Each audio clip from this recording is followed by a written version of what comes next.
Bismillahirrahmanirrahim. Assalamualaikum warahmatullahi wabarakatuh. Salam guru penggerak. Perkenalkan, saya Naili Nurhalida, calon guru penggerak angkatan 11 dari kota Surakarta, Jawa Tengah. Di video kali ini, saya akan menunjukkan video aksi nyata saya dalam melaksanakan diseminasi budaya positif di sekolah saya, yaitu di SMP Batik Surakarta. Selamat menyaksikan. Pendidik mulia terpanggil jiwanya melangkah dalam satu cita, selamat dan bahagia anak bangsa.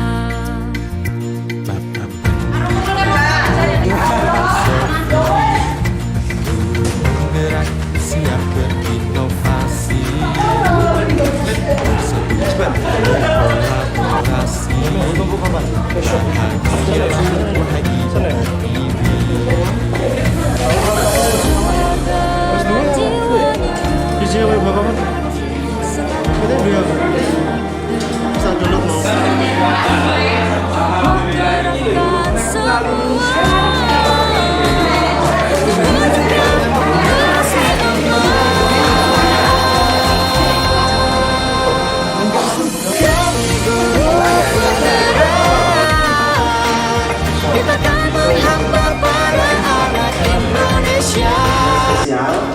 karena kita mensinkronkan kegiatan Komber ini dengan kegiatan dari guru penggerak atau kegiatan dari calon guru penggerak atas nama Guru Maestro Kalija yang dalam konteks ini adalah terkait dengan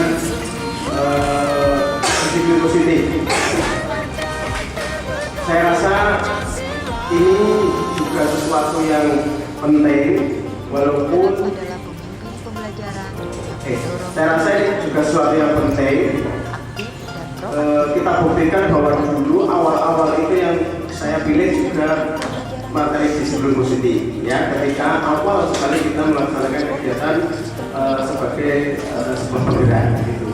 Nah, ini untuk refresh dan juga untuk yang dulu terutama karena sebagian besarnya sudah tidak ada di sini yang sudah mendapatkan kegiatan tentang disiplin positif ini, maka insya Allah nanti akan di refresh juga sekaligus sebagai tambahan hikmah dan ilmu terkait dengan disiplin positif itu. Jadi mohon untuk bisa diperhatikan baik-baik, kemudian kita coba cari ambil manfaatnya baik-baik untuk kemudian kita terapkan di dalam kehidupan kita, terutama bagi Bapak Ibu guru adalah untuk ya memfasilitasi anak-anak kita bagaimana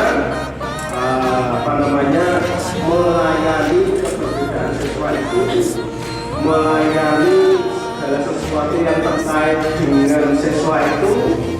Kalau ada sesuatu yang mungkin perlu untuk kita layani dan sebagainya, pendekatannya tidak dengan pendekatan melalui pendekatan reguler, tapi dengan disiplin positif. Kalau positif bedanya sedikit, tapi intinya adalah kalau itu bagaimana supaya ada kesadaran, di masing-masing baik kita sebagai guru maupun siswanya. Kemudian disiplin positif ini juga terkait tidak hanya guru kepada siswa, tapi bisa secara horizontal pada semuanya, guru-guru, guru siswa, siswa-siswa, atau siswa guru atau guru siswa. Jadi saling diimplikasi lah kalau bahasa matematisnya itu, jadi saling terkait antara semuanya, bahkan juga dengan orang tua, bahkan juga dengan komite dan juga dengan stakeholder yang lain. Bapak Ibu, maka nanti untuk itu sebaiknya kita dengarkan dengan baik, dan bagi Bapak Ibu yang mau update atau mungkin akun belajar idenya baru atau belum pernah menyelesaikan materi PMM yang terkait dengan disiplin positif, ikuti saja, oke? Ikuti saja, kemudian langkah-langkahnya dengan ikuti, kaitkan dengan proses pembelajaran yang dengan sudah selama ini ikuti, gitu. Saya ingin mengatakan disiplin positif untuk materi ini pada saat ini seterusnya gitu ya. Kalau misalkan kesepakatan kelas juga sudah, maka disiplin positif yang lain kan bisa banyak. Terima kasih. Monggo Bu. Bismillahirrahmanirrahim. Assalamualaikum warahmatullahi wabarakatuh.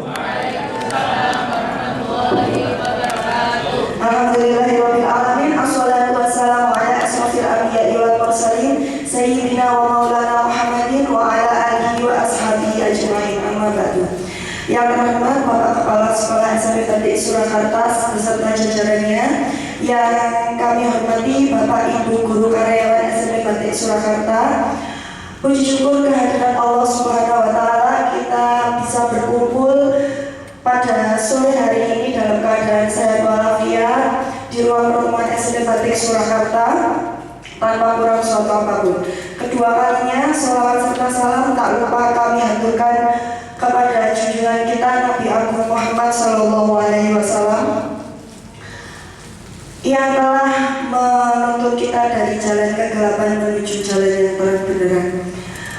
Baik, di sini saya akan menyampaikan materi tentang budaya positif, di mana ini adalah bentuk aksi nyata saya selama mengikuti pendidikan guru penggerak angkatan 11 di tahun ini. Saya didampingi oleh pengajar pelatih saya yaitu Ibu Fatimah Farhana. Beliau adalah guru di SMA Islam di Ponorogo dan fasilitator Ibu Retno Utamiwati MPD. Beliau adalah guru di Jakarta. Nah, sebelumnya mari kita tersenyum dulu selama 30 detik. Sudah punya pasangan semua? Maksudnya pasangan tempat duduk ya, bukan yang di rumah. Sudah punya pasangan nggih? Oh, Pak Joko belum. Pak Joko sama Pak Mawan nggih, Pak. Oh ya. Pak Mawan silakan ke depan. Biar Pak Joko punya pasangan. Oh, Pak Anggo ya. Monggo Pak Anggo maju. Monggo Pak Anggo maju. Berarti sama Bu Fe atau Bu Andi sama Pak Joko? Enggak boleh dong Bu. Monggo Bu. Monggo, semakin cepat kita semakin cepat pulang. Ayo. Sampun punya pasangan deh. Oke, nyuruh Miss Endah maskernya dilepas dulu. Nyuruh deh, berdiri sebentar. Oke, berdiri sebentar. Berhadapan-hadapan dengan temannya.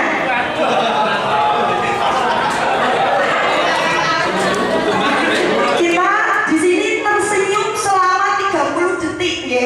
Jadi tolong berikan senyum yang paling cantik, yang paling manis, yang paling ganteng ke temannya, biar kita ikut ini senang. Paling cantik, paling ganteng, yang paling ikut boleh. Lomba tahan tawa. Lomba tahan tawa. Ini bukan tahan tawa, tapi tersenyumlah dengan manis, dengan cantik atau ujung gigi boleh. Lalu ucapkan semangat kita mengikuti diseminasi. 1, 2, 3. Semangat kita mengikuti diseminasi. Ya, terima kasih kita semua. Monggo duduk kembali. Terima kasih. Sangat kita ya, senyumnya itu sangat menggugah keceriaan deh. Lanjut. Selanjutnya kita akan membuat kesepakatan forum. Kita cepat saja. Di sini saya sudah menuliskan 2 kesepakatan forum ini kita buat, kita laksanakan bersama selama forum diseminasi ini kita berlangsung. Monggo kalau ada usul langsung bisa angkat tangan, lalu usul nanti langsung saya catat. Silakan. Ada? Oh, tidak boleh. Bagaimana tidak boleh makan? Oh boleh. Soalnya ada snack Pak. Lainnya monggo. Ini bebas. Misal nggak boleh ketawa atau harus bahagia, nggak apa-apa. Lebih cepat lebih baik.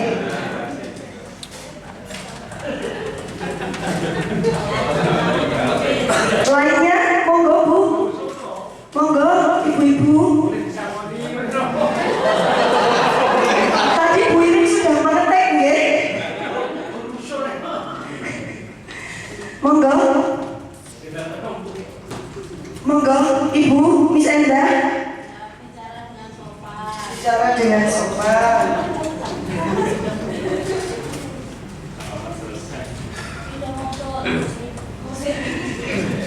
Monggo.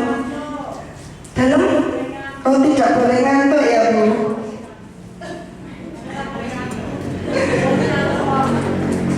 Lainnya? Monggo. Keluar izin. Oh, keluar izin. Ini saja. Ya. Kita sepakat deh. Nah, karena prinsip kita adalah apa? Lebih cepat, lebih baik. Lanjut. Kita akan ke materi budaya positif. Ada yang tahu budaya positif itu apa? Kebiasaan yang baik. Kebiasaan yang baik. Yang lain? Krik-krik. Apa? Monggo. Budaya itu kebiasaan, positif itu baik. Jadi kebiasaan yang baik. Nah, coba ini ada pernyataan setuju atau tidak. Tolong dijawab ya. Jadi namun diwaos. Hukuman dapat mendisiplinkan anak. Setuju atau tidak? Setuju. Pemberian hukuman dengan hal positif seperti membaca atau membersihkan halaman sekolah dapat meningkatkan disiplin anak. Setuju atau tidak? Memberi penghargaan dapat meningkatkan motivasi belajar anak. Oh, belum tentu ya, Bu. Oke, satu berbeda. Terima kasih. Nah, pertanyaan itu akan terjawab nanti ketika saya menjelaskan 6 materi budaya positif. Ada disiplin positif dan nilai kebajikan universal, motivasi perilaku manusia, keyakinan sekolah atau kelas, kebutuhan dasar manusia, posisi kontrol, dan segitiga restitusi. Ada permen di meja masing-masing, Bapak Ibu, atau sudah dimakan? Oh, sudah dimakan. Plastiknya masih ada? Masih ya? Masih. Ada yang belum dapat permen? Monggo, yang belum dapat permen atau mau ambil lagi? Oh, silakan, Pak. Nah, kita akan bermain sebentar saja, mempertahankan milik kita. Silakan, sudah punya pasangan masing-masing. Salah satu menggenggam permen itu, anggaplah itu emas, anggaplah itu berlianmu, anggaplah itu sesuatu yang berharga bagi panjenengan. Yang satu, bagaimana cara panjenengan untuk merampas atau meminta barang yang digenggaman teman panjenengan. Boleh dengan rayuan, boleh dituku nganggo duit, boleh ditukar dengan apa? Silakan. Tidak usah lama-lama, 2 menit. Silakan. Diiringi ya gak apa-apa. Dirayu ya gak apa-apa.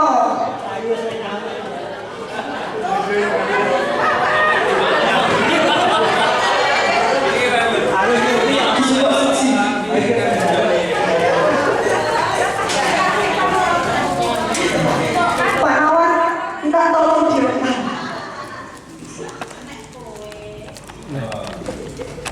Apa Bu? Wido, aku minta permen nih. Nek kamu ngasih permen, tak doakan tesismu lancar, rapi nih cepet. Oke, keputusan di tanganmu ya. Tapi ini sangat berharga banget buat aku itu. Kalau misalnya kita bagi 2 gimana, Miss? Tapi kan gede. Tapi doaku nikah cepat loh, Win. Kan nggak bisa dibagi 2. Ayo.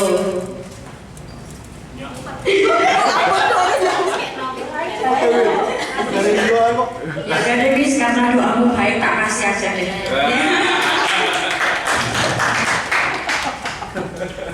Bu Ainur mau? Oh, udah habis. Oke, sudah diwakilkan ya. Jadi di sini saya mau menyampaikan ini ya, ilusi kontrol. Ilusi kontrol itu tadi Miss Endah merayu-rayu Bu Wido dengan rayuan mautnya, dengan doanya yang sangat diharapkan oleh Bu Wido terkabul, dan akhirnya benda berharga itu diberikan. Padahal benda berharga itu bisa saja masih dipertahankan oleh Bu Wido. Nah, kira-kira yang mengontrol si Kopiko tadi itu diberikan ke Miss Endah itu yang punya kontrol siapa? Bu Wido ya. Jadi bukan karena Miss Endah bisa ngontrol Bu Wido untuk memberikan Kopiko. Sama dengan ilusi kontrol ini. Ilusi kontrol berbunyi ilusi kontrol mengontrol murid. Ilusi bahwa kritik dan membuat orang merasa bersalah dapat menguatkan karakter. Ilusi bahwa semua penguatan positif, efektif, dan bermanfaat. Ilusi bahwa orang dewasa memilih hak untuk memaksa. Padahal apapun yang kita lakukan itu yang bisa mengontrol adalah kita, kecuali itu kehendak Tuhan, itu di luar. Tapi misal kita berangkat ke SMP Batik, kita terlambat, itu sebenarnya yang bisa kontrol adalah diri kita. Misalnya, lanjut, kita ke disiplin positif. Dari ilusi kontrol tadi, kita nyambung ke disiplin positif. Disiplin itu apa Bapak Ibu kira-kira? Secara umum menurut panjenengan, mentaati tata tertib. Monggo yang lain. Keteraturan, sama keteraturan. Padahal kalau secara bahasa, disiplin itu berasal dari bahasa Latin disiplina, yang artinya belajar, diambil dari filosof Yunani yaitu Socrates dan Plato untuk memberikan istilah kepada muridnya tentang disiplin diri murid. Nah, hubungannya apa? Disiplin diri itu dengan disiplin positif. Disiplin diri maksudnya menggali potensi untuk tujuan atau apa yang dihargai. Jadi belajar hubungannya dengan kontrol tadi, belajar mengontrol diri untuk mencapai tujuan. Nah, hubungannya di sekolah itu seperti apa Bapak Ibu? Hubungannya kita ingin mengajarkan anak memiliki nilai kebajikan, yaitu nilai tanggung jawab, menumbuhkan kesadaran diri berdasarkan nilai-nilai kebajikan. Selain itu, nilai-nilai kebajikan itu bisa keluar jika itu berasal dari dirinya sendiri. Nah, ini siapa sesungguhnya yang memiliki kontrol? Secara umum kita ini stimulus kontrol. Mungkin secara umum sebelum tahu materi ini mungkin kita menganggap ini. Kita mencoba mengubah orang agar berpandangan sama dengan kita. Contoh, kita harus memakai lipstik yang sama biar terlihat bagus, atau lipstiknya harus merah biar cantik. Itu kan paradigma. Padahal kita bisa memilih. Ini untuk ibu-ibu ya, maksudnya kalau bapak-bapak kan nggak pakai lipstik ya. Kita berusaha memahami pandangan orang lain tentang dunia. Lalu kedua, perilaku buruk dilihat sebagai suatu kesalahan. Misalnya begini, ceritanya Nabi Khidir dengan Nabi Musa. Ketika Nabi Khidir melubangi kapal, Nabi Musa kan hanya melihat itu suatu kesalahan. Padahal Nabi Khidir ada tujuannya. Nah, kita sebagai guru atau murid sebagai siswa, kita harus sebagai guru bisa membuat siswa seperti ini. Jadi memiliki perilaku yang ada tujuannya. Lalu orang lain bisa mengontrol saya, itu pemikiran umum. Padahal hanya kita yang bisa mengontrol diri kita. Seperti soal keterlambatan tadi, kita terlambat datang ke sekolah atau itu sebenarnya dari diri kita sendiri. Saya bisa mengontrol orang lain, padahal kenyataannya kita itu mengontrol diri kita. Kita mau patuh aturan itu kita yang melakukan. Kita tidak patuh aturan itu juga dari diri kita, bukan aturan itu. Karena biasanya ada istilah seperti ini, aturan ada untuk dilanggar, tapi pada kenyataannya aturan itu tergantung diri kita mau ditaati atau tidak. Pemaksaan ada pada saat bujukan gagal, itu pemikiran umum, padahal kolaborasi dan konsensus menciptakan pilihan-pilihan baru. Model berpikir menang kalah, kita selalu berpikir seperti itu, padahal semua orang bisa menang dengan caranya masing-masing, menang dengan dirinya sendiri. Nah, dari disiplin itu apa yang mau kita tuju? Yang mau kita tuju itu ada ini, terbentuknya siswa yang memiliki karakter profil pelajar Pancasila. Hafal nggih? Mau nyanyi tidak? Tidak. Nek mau nyanyi nggak apa-apa. Mau. Nek mau berdiri Pak. Monggo Pak. Berdiri Pak. Nggih sedaya nggih boten napa-napa. Lagunya misalnya bisa juga. Beca, tolong antar saya. Pelajar Pancasila beriman dan bertakwa pada Tuhan yang Esa dan berakhlak mulia, gotong royong mandiri, berkebinekaan global, kreatif dan bernalar kritis. Sekarang pakai gerakan. Pelajar Pancasila beriman dan bertakwa pada Tuhan yang Esa dan berakhlak mulia, gotong royong mandiri, berkebinekaan global, kreatif dan bernalar kritis. Lagi pelajar Pancasila beriman dan bertakwa pada Tuhan yang Esa dan berakhlak mulia, berkebinekaan global, gotong royong mandiri, kreatif dan bernalar kritis. Terima kasih untuk kita.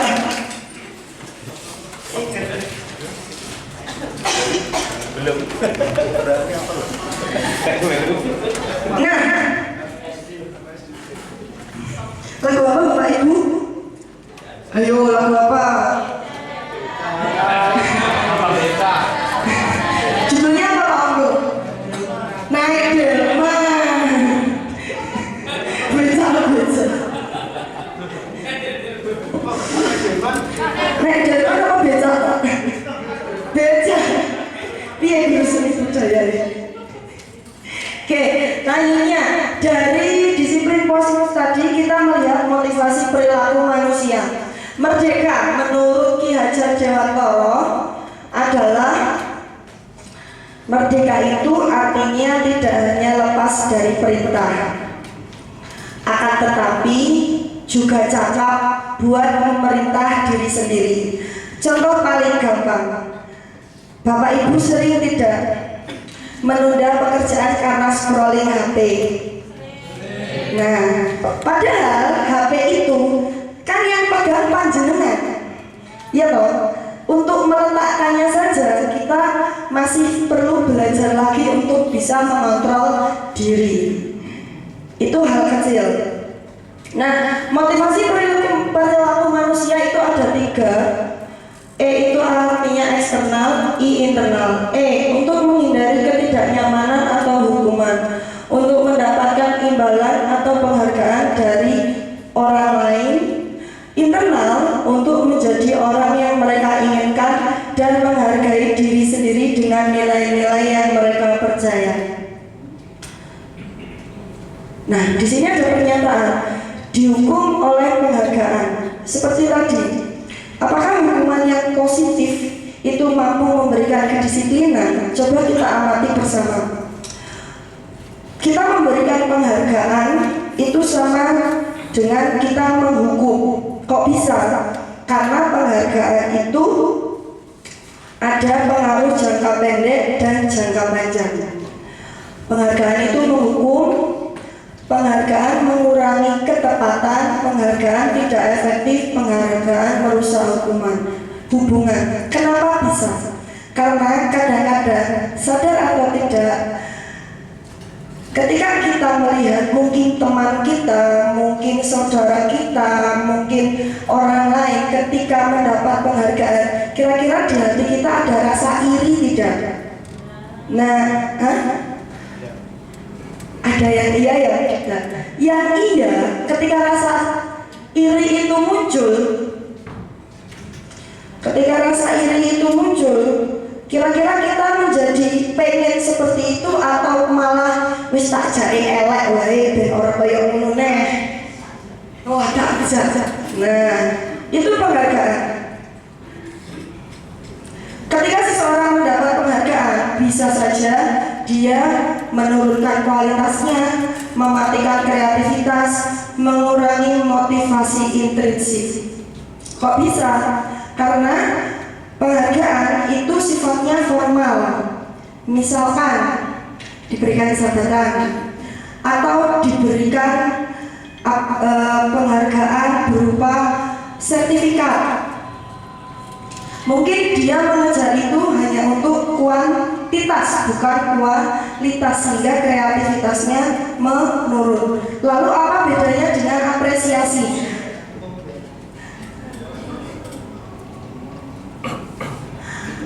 Penghargaan itu formal, kalau apresiasi itu bersifat umum, bisa formal, bisa non formal. Contohnya dalam proses pembelajaran, kita bisa melakukan apresiasi atau pengakuan itu berbentuk pengakuan secara khusus, secara pribadi, pengakuan kepada semua murid. Jadi tidak hanya satu murid. Kalau penghargaan biasanya hanya satu orang, 1, 2, 3 orang.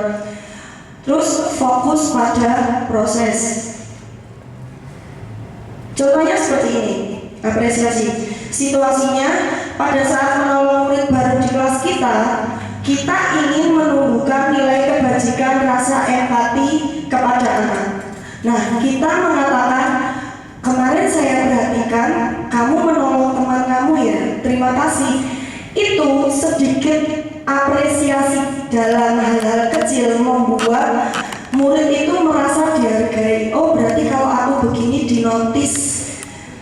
Nah, akan tumbuh motivasi pada siswa yang nanti akan kita bahas. Lalu yang kedua, pada saat kamu membantu teman-temanmu di kelompok, kita ingin menumbuhkan nilai kepedulian. Kita mengatakan, saya sangat menghargai usahamu dalam membantu teman-temanmu di tugas kelompok. Lalu situasi ketiga, saat memungut kertas yang berserakan di lantai, kita ingin menumbuhkan rasa tanggung jawab, kita mengucapkan terima kasih. Apa perbedaan hukuman dan konsekuensi? Monggo. Apa kira-kira perbedaan hukuman dan konsekuensi, Bapak Ibu? Hukuman itu bersifat sementara. Kalau konsekuensi itu bisa sementara, bisa berjangka panjang. Hukuman itu hanya dari satu pihak. Kalau konsekuensi itu sudah disepakati kedua belah pihak. Lalu kalau restitusi, apa Bapak Ibu? Ada hukuman, konsekuensi restitusi. Tuh, kemarin gak betul.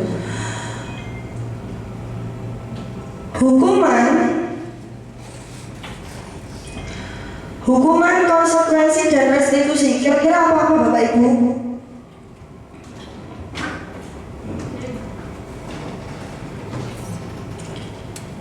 Saya mengirim gambar, mohon maaf karena di slide tidak terlihat.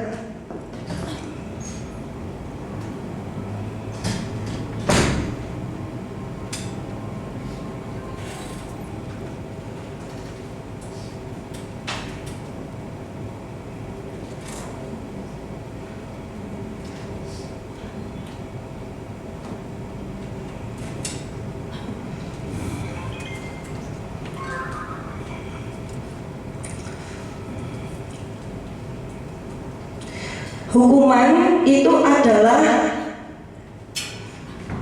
dari satu pihak, konsekuensi dari kedua belah pihak. Sedangkan, nah keluar, ini tampilkan tidak bisa.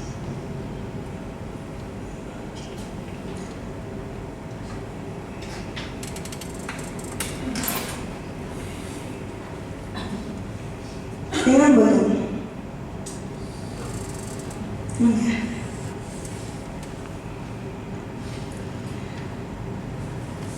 Hukuman itu sesuatu yang menyakitkan, harus terjadi. Sesuatu, kalau konsekuensi itu sesuatu yang harus terjadi. Kalau hukuman menyakitkan.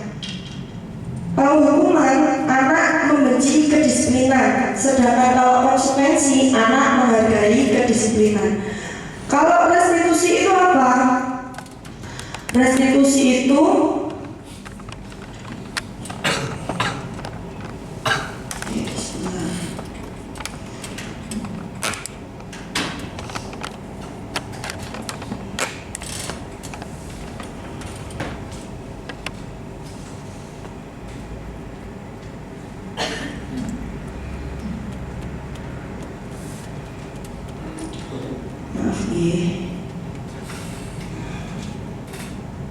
nah ini buatan ketinggal nih, ngapunten.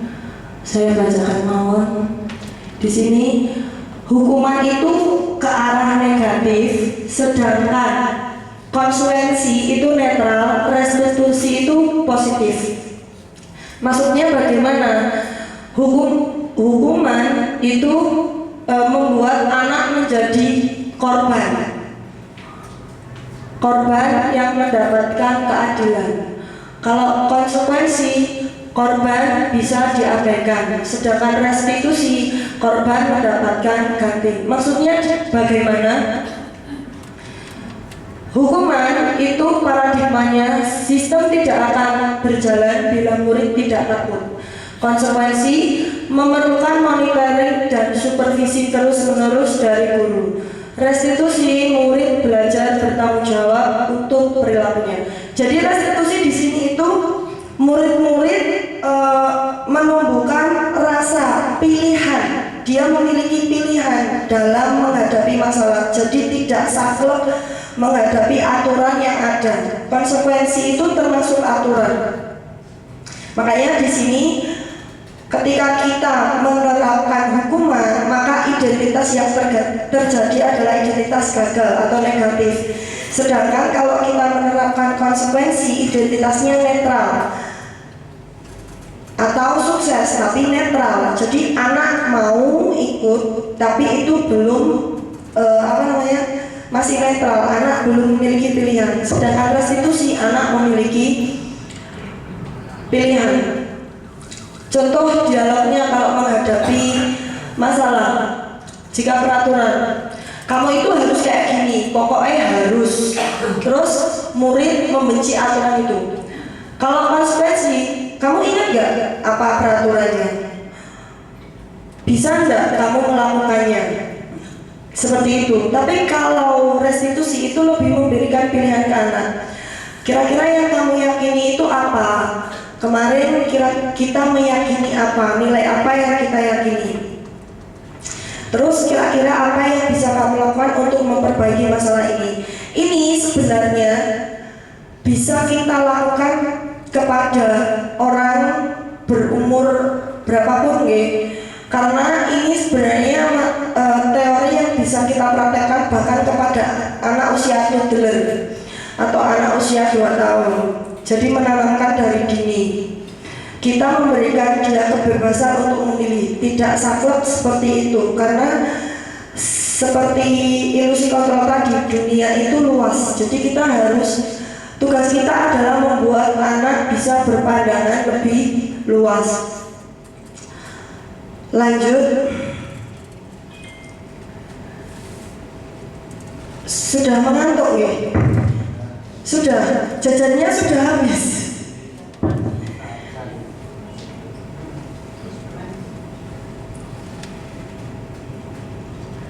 Keyakinan kelas. Nah, ini ada diagram lagi. Ada peraturan kelas, keyakinan kelas, lingkungan positif, budaya positif. Kenapa keyakinan kelas? Karena keyakinan kelas itu adalah nilai-nilai kebajikan yang kita yakini, seperti tadi, kreatif, kritis, gotong royong, berakhlak mulia. Itu juga kita jabarkan kan luas. Nah, kita sudah membuat keyakinan kelas nih Bapak Ibu, dan kita juga punya keyakinan sekolah. Dari keyakinan itu, ketika kita bisa mempraktekkannya, kita bisa membuat budaya positif di sekolah kita. Nah, peraturan keyakinan kelas itu dibuat dari peraturan-peraturan. Misal, jangan makan ketika pelajaran, jangan main HP ketika pelajaran. Dari peraturan itu kita ubah ke kalimat positif, baru kita yang cari keyakinan atau nilai kebajikannya. Kenapa harus kita jadikan kalimat positif kira-kira? Yang punya putra 2 tahun, ada yang tahu? Karena ketika kita mengatakan jangan, itu artinya anak menangkap kalimat di belakangnya. Contohnya seperti ini, tolong jangan memikirkan berita tentang ini. Kira-kira jenengan mikirkan apa?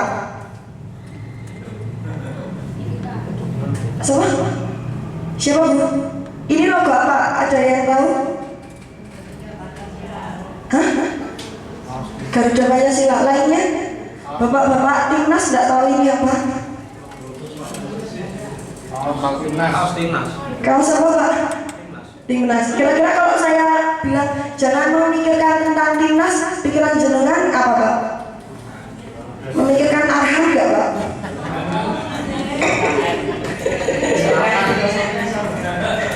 Kira-kira kalau saya bilang jangan memikirkan kasusnya Arhan, Anda mikir emang Arhan ada apa? Kenapa? Gitu nggak? Iya. Enggak. Oh ya sudah. Berarti teorinya salah ya Pak. Kalau saya bilang tolong pikirkan ini, kira-kira yang dipikiran panjenengan apa? Kemarin ya ada kasus MK, demo dan sebagainya. Banyak ajakan-ajakan agar kita aware tentang ini. Ayo kita aware tentang ini. Terus ada lanjutannya, jangan pikirkan Arhan, langsung terpikirkan Arhan. Arhan dengan siapa begitu? Dengan siapa Budian? Nah ini tadi hubungannya. Ketika kita membuat peraturan,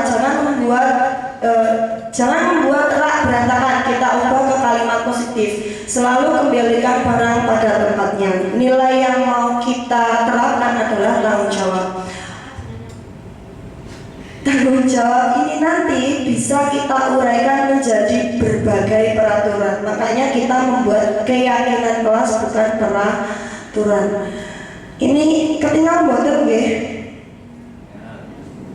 Tolong dijawab nggih.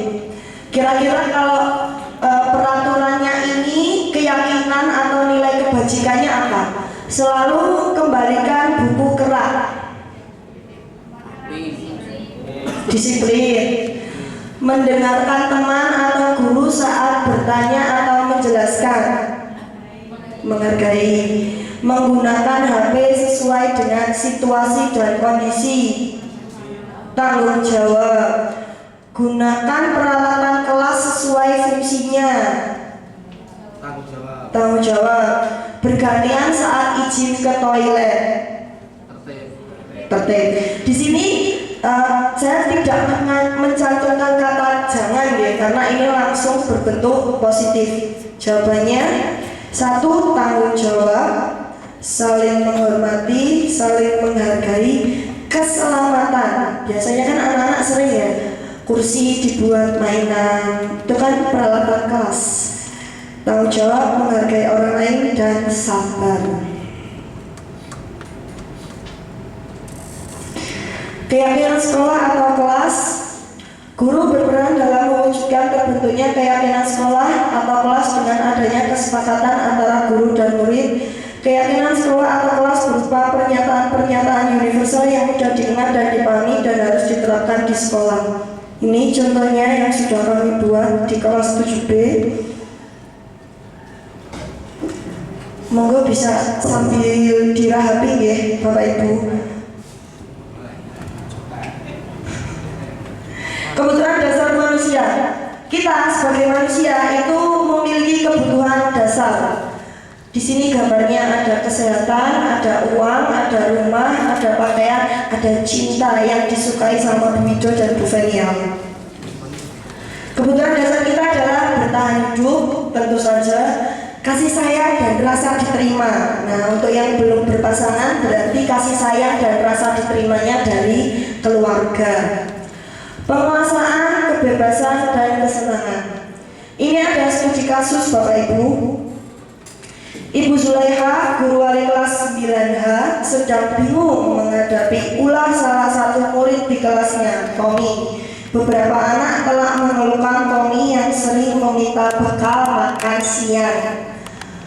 Memintanya dengan paksa. Jika Anda menghadapi situasi seperti Ibu Zulaiha, apa yang Anda lakukan? Kira-kira.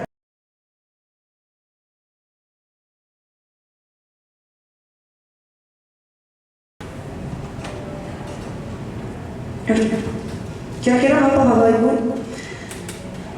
Hah? Menanyakan? Menanyakan ke Tommy apa Bapak? Kenapa meminta bekal? Nah, kamu sudah sarapan belum? Nah, kira-kira dari masalah Tommy ini, kalau kita hubungkan dengan kebutuhan dasar manusia, kira-kira Tommy butuhnya apa? Bertahan hidup. Terus apa lagi Bapak? Hah?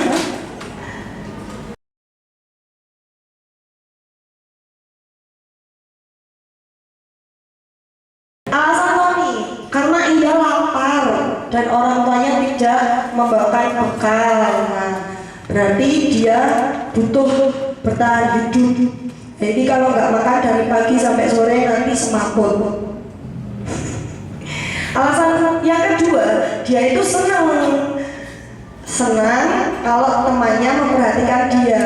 Banyak ya Bapak Ibu yang di kelas senengane jahil, senengane jupuki pulpene kancane, senengane apa nih? Napa lagi?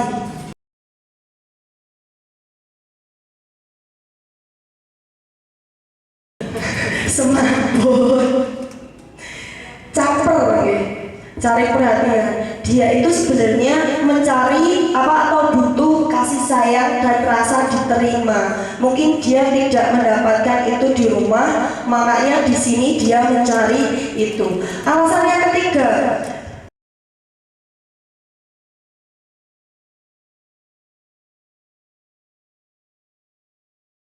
temannya jadi takut. Nah, dengan dia dan menuruti keinginannya. Sama seperti kita membutuhkan kebutuhan dasar kekuasaan. Kok bisa? Karena setiap dari kita memiliki barang yang kita punya di depan kita, yaitu HP. Kita ingin memilikinya dan tidak mau orang lain memilikinya. Alasan keempat, merasa bosan. Bosan, Bu.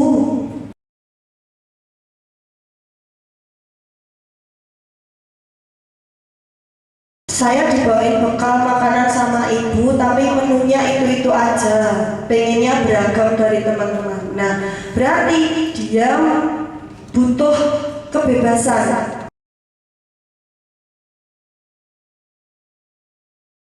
Lalu alasan berikutnya iseng. Nah, ini yang sering pada murid kita. Anak iseng. Nah, bercanda. Aku cuma bercanda kok, Bu, tapi mukul temannya. Aku cuma bercanda, Bu, narik kursi temannya. Nah, dia itu mencari kesenangan. Mungkin dulu di TK dia tidak puas mendapatkan kesenangan, atau di rumah terlalu dikekang, jadi dia tidak mendapat kesenangan. Makanya dia di sekolah jadi jahil. Nah, ketika menghadapi itu, kita sebagai guru bisa memiliki posisi kontrol yang berbeda-beda. Di sini ada 5 posisi kontrol. Guru sebagai penghukum, guru sebagai pembuat rasa bersalah, guru sebagai teman, dan guru sebagai pemantau, dan guru sebagai manajer. Tadi yang saya kirim di grup ini ya Bapak Ibu.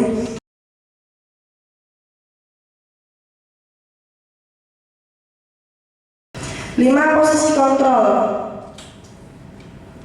Penghukum, pembuat rasa bersalah, teman, pemantau, manajer. Penghukum membuat anak merasa menyakitinya, menyindir. Kalau kamu tidak melakukannya, awas ya. Biarkan saja, nanti juga marah-marah lagi. Kalau pembuat rasa bersalah, biasanya itu membuat anak merasa bersalah. Ayolah demi ibu, kamu kan nggak mau toh ngecewain ibu. Ayolah kamu ngerjain tugas. Ayolah jero kelas wae.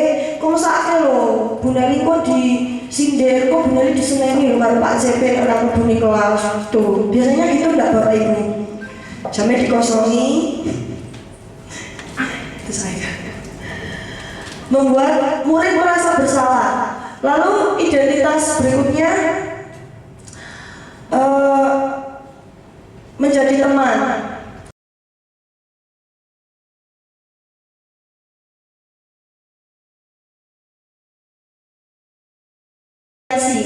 Peraturannya apa?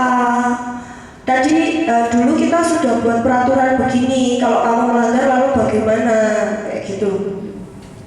Atau penghargaan, berapa banyak bintang yang saya harus peroleh, berapa halaman yang harus saya tulis. Nah, kalau manajer itu menghargai diri sendiri ketika murid mendapat masalah.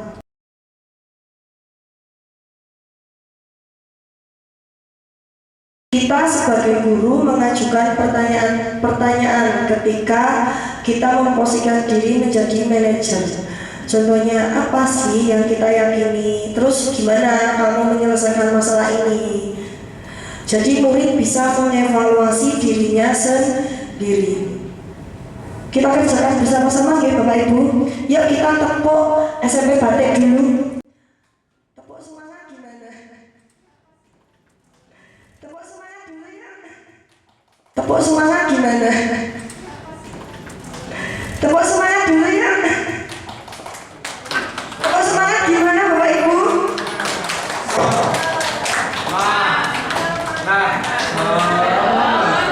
Yuk tepuk semangat.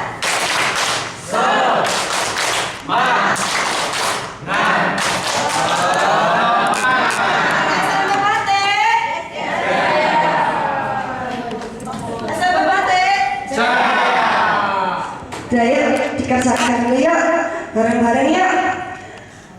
Dari pernyataan, kira-kira siapa yang mengatakannya atau posisi kontrolnya sebagai apa? Saya kecewa sekali dengan kamu. Kira-kira posisi kontrolnya apa Bapak Ibu? Pemantaukah, penghukumkah, membuat rasa bersalah, atau teman atau manajer? Membuat rasa bersalah. Kamu tidak pernah benar melakukannya.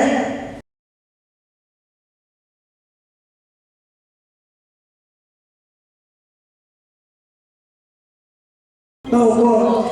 Ayolah, lakukan demi Bapak Ibu. Masuk ke kelas dulu, nanti Bu Nelly dimarahi.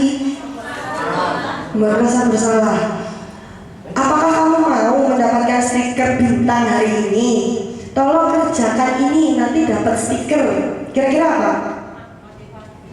Motivasi. Pemantau, mantau. Gimana toh? Kok kamu selalu yang paling terakhir mengumpulkan tugas? Nopo, menghukum, kita lihat.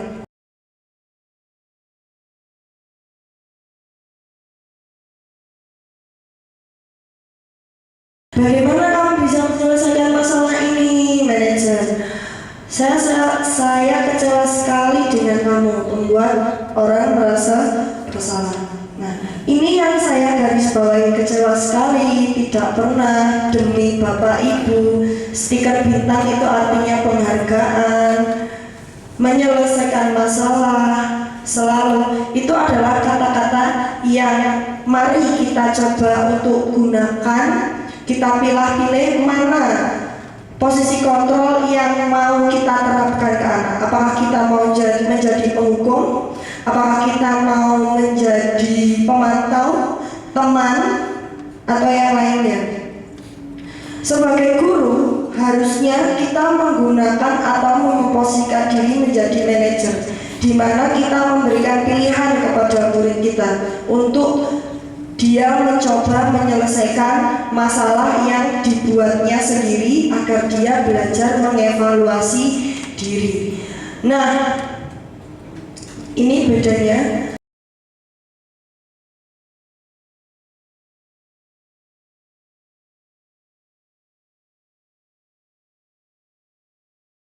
Peraturan, pemantau, konsekuensi, hadiah, nilai-nilai, manajer memperbaikinya. Jadi kalau peraturan yang ada pada pemantau, posisi pemantau itu peraturan. Kalau posisi manajer itu mencari nilai-nilai. Pemantau itu mengiming-imingi dengan hadiah atau mengingatkan anak pada konsekuensi apa toh yang dulu pernah disepakati. Nah, kalau manajer mencari cara untuk memperbaiki masalah. Kita ke segitiga restitusi.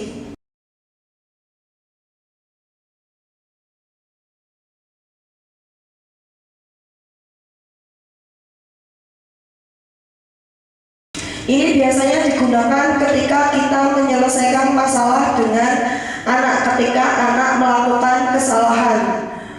Kalau bisa kita menerapkan segitiga restitusi. Terus tahapan segitiga restitusi itu ada 3: menstabilkan identitas, validasi tindakan yang salah, menanyakan keyakinan. Apa itu? Menstabilkan identitas dilakukan berdasarkan prinsip bahwa membuat kesalahan adalah bagian dari proses pembelajaran. Jadi anaknya ditanya, kamu tadi ngapain? Aku tadi bolos, aku tadi ngambil catering. Oh, jadi kamu ngambil catering. Jadi kita mengulang pernyataan anak dan menekankannya. Lalu seperti ini kalimatnya. Berbuat salah itu hal yang manusiawi, tidak ada manusia yang sempurna. Kita pasti bisa menyelesaikan permasalahan ini dan sebagainya. Nah, ketika kita sudah menstabilkan identitasnya, oh kamu tadi berbuat salah, ya oke, gak apa-apa kamu berbuat salah, itu manusiawi kok. Kita menstabilkan identitasnya, lalu kita memvalidasi tindakannya yang salah. Menurut kamu, tindakan kamu dengan mengambil bekal itu salah tidak? Tindakan kamu izin mau ke toilet tapi malah jalan-jalan itu salah tidak? tidak. Nah, menanyakan. Kalau ya Bu salah, nah kalau salah lalu bagaimana? Nah, baru kita menanyakan keyakinan. Menanyakan keyakinan dengan memberikan pertanyaan-pertanyaan bermakna kepada murid atau anak untuk memunculkan motivasi secara intrinsik sehingga mampu mengaitkan keyakinannya dengan tindakan yang salah.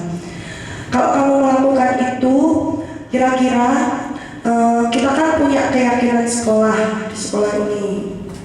Kita punya atau tidak? Terus dulu kita punya nilai-nilai yang kita sepakati. Kira-kira yang kamu langgar itu apa? Nah, terus cara menyelesaikan masalah ini bagaimana?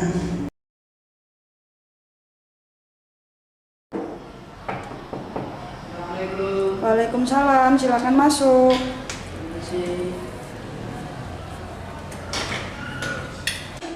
Bagaimana Bu? Tadi ada kejadian apa di kelas Haikal? Gak terjadi apa-apa Bu? Oh gitu, tapi Bu Neli tadi dengar dari teman-teman kamu katanya ada yang nangis. Iya Bu, tadi lah nangis. Kok bisa nangis? Kronologinya bagaimana? Tadi aku lemparin apa itu es batu, es batu terus? kecil. Nah aku nggak tahu kalau Ila bakal nangis. Terus menurut Mas Haikal itu menyenangkan ya? Ya menyenangkan, soalnya Ila udah bilang nggak boleh, itu udah menyenangkan. Oh gitu. Emang kalau main sama teman itu kan menyenangkan ya Mas Haikal, apalagi waktunya istirahat. Bu Neli itu juga sering kayak gitu main sama teman Bu Neli. Tapi teman Bu Neli itu juga merasa senang main waktu istirahat itu. Terus kalau kayak gitu menurut Mas Haikal, kan melempar es batu itu bercanda ya? Tadi Ila kelihatan seneng nggak? Enggak. Oke, Ila nggak kelihatan seneng ya. Terus selain nggak kelihatan seneng, dia gimana? Ya marah gitu. Marah ya. Terus dia nangis. Ya. Kira-kira dia nangis kenapa ya? Karena risih mungkin tak lemparin. Oke, jadi Ila kamu lemparin es batu, dia merasa nggak senang, dia merasa nggak nyaman ya. Jadi kalau mau main sama teman itu nggak apa-apa, tapi temennya juga harus merasa senang.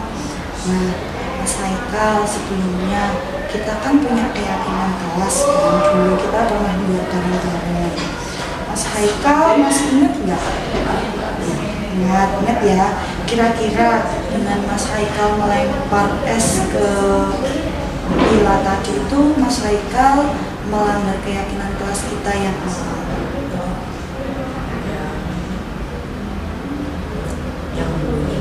Yang membuli. Selain itu, Bu Neli ingatkan ya. Jadi di kelas kita itu kan ada keyakinan saling menghormati ya.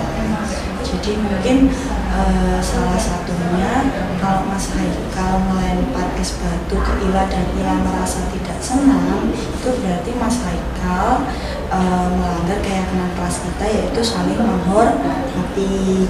Nah, sekarang Mas Haikal kan udah tahu. Terus kira-kira untuk memperbaikinya Mas Haikal mau ngapain? Minta maaf kepada Ila. Minta maaf ya sama Ila. Oke. Mas Haikal nanti minta maaf sama Ila. Terus apalagi kira-kira yang bisa Mas Haikal lakukan biar kejadian ini tidak terulang di temannya yang lain? Memberitahu temannya. Memberitahu teman yang lain ya. Oke. Kalau gitu terima kasih ya Mas Haikal udah memberikan waktunya. Terus Mas Haikal udah sadar kalau yang dilakukan Mas Haikal itu salah, tapi nggak apa-apa selama Mas Haikal sudah menyadarinya dan mau memperbaikinya, tidak masalah. Oke, terima kasih ya Mas Haikal. Mas Haikal boleh kembali ke kelas. Terima kasih ya Bu.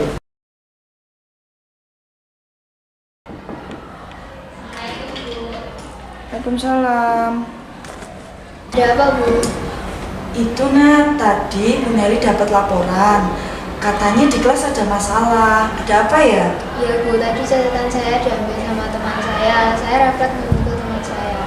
Oh gitu. Lah kenapa kok kamu ke teman kamu? Catatan saya diorek-orek Bu. Oh, catatan kamu diorek-orek. Tadi waktu teman kamu ngambil, Dia izin dulu nggak ke kamu? Enggak, Bu. Oh, jadi Nadia ngerasa marah karena catatan kamu diambil tanpa permisi. Iya. Terus dioret-oret juga. Terus perasaan Nadia gimana? Kesal, karena saya sudah menulisnya. Oh, kesel karena catatan kamu dicoret-coret ya. Terus temen kamu tadi ketika kamu pukul itu gimana? Marah dan menangis, Bu. Marah dan menangis ya. Kira-kira teman kamu itu salah nggak Nadia? Salah, Bu. Salah, oke. Teman kamu salah. Terus kalau dari Nadia sendiri kira-kira kamu gimana? Seharusnya minta izin kepada saya meminjamnya itu dengan niat apa. Sebaiknya tidak mencoret-coret buku saya. Oh gitu. Tapi apa yang Nadia lakukan ke teman Nadia itu gimana? Kan tadi Nadia sempat melakukan fisik. Menurut Nadia itu salah apa enggak? Salah. Salah ya. Tapi Nadia melakukan itu karena Nadia Marah dan kesal. ya, marah itu nggak apa-apa karena itu memang wajar kamu marah. Apalagi temanmu juga tidak minta izin kan. Nah, tapi lebih baiknya perasaan marah itu bisa kamu kelola lagi biar tidak menjadi langsung refleks mukul. Karena kalau kita mukul artinya itu kan juga kesalahan juga. Teman kamu salah, tapi ketika kamu memukul temanmu kan juga salah. Nah, kita kan punya keyakinan kelas. Tadi teman kamu juga sudah mulai dipanggil. Kita punya keyakinan kelas. Kira-kira dengan kamu memukul teman tadi, keyakinan kelas apa yang kamu langgar, Nadia? Kehormatan. Melanggar saling menghormati sesama teman ya. Nah, terus kira-kira apa yang akan kamu lakukan dengan pelanggaran keyakinan kelas itu agar masalah ini bisa selesai? Dengan cara meminta maaf kepada teman yang saya pukul. Oke, kamu minta maaf ke teman yang kamu pukul tadi ya. Terus biar kejadian ini tidak berulang lagi, kira-kira yang kamu lakukan apa ke teman-teman yang lain? Sebaiknya minta izin ketika meminjam barang temannya. Itu ya. Oke. Mungkin itu dulu Nadia. Terima kasih atas cerita kamu. Nah, sudah habis. Demikian Bapak Ibu, 45 menit ya. Terima kasih atas perhatiannya dan waktunya. Mohon maaf sekali lama karena memang tugas saya harusnya videonya 1 jam. Sekali lagi saya mengucapkan terima kasih. Salah dan kurangnya saya mohon maaf. Akhir kata, semoga tergerak, lekas bergerak, dan mari menggerakkan. Wassalamualaikum warahmatullahi wabarakatuh. Terima kasih Bapak Ibu Guru. Pilih yang mana? Yang hukuman atau restitusi atau yang konsekuensi? Hukuman, konsekuensi, restitusi. Sudah apa? Apa kamu ya nanti seiring jalan dipelajari lagi. Nah, mudah-mudahan kita nanti tambah ilmunya, memfasilitasi anak-anak dengan restitusi, termasuk membuat keyakinan kelasmu juga restitusi. Jadi tidak tunggal jawabannya, tidak tunggal penyelesaiannya, tapi banyak begitu ya. Restitusi ini kira-kira apa itu? Ganti rugi ya kan? Ganti rugi. Kowe nek ngene iki kuwi jane pengene solusine piye? Nek mecahke gelas apa nyampe apa jenenge ngrusake alat, ayo kira-kira solusine piye? Gini ya, misalnya gini terus kita pilih sing ndi ya. Kurang lebih seperti itu. Nih, ini tampaknya sudah jam 4. Terima kasih dan monggo kita akhiri dengan doa.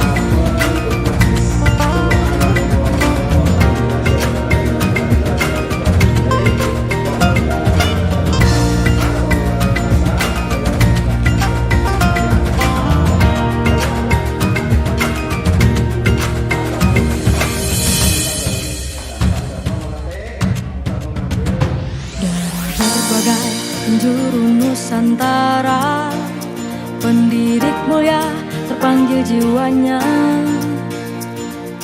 melangkah video pelaksanaan diseminasi budaya positif di sekolah saya di SMP Batik Surakarta. Semoga dapat menginspirasi teman-teman. Akhir kata, semoga tergerak, lekas bergerak, dan mari menggerakkan. Wassalamualaikum warahmatullahi wabarakatuh. Berkolaborasi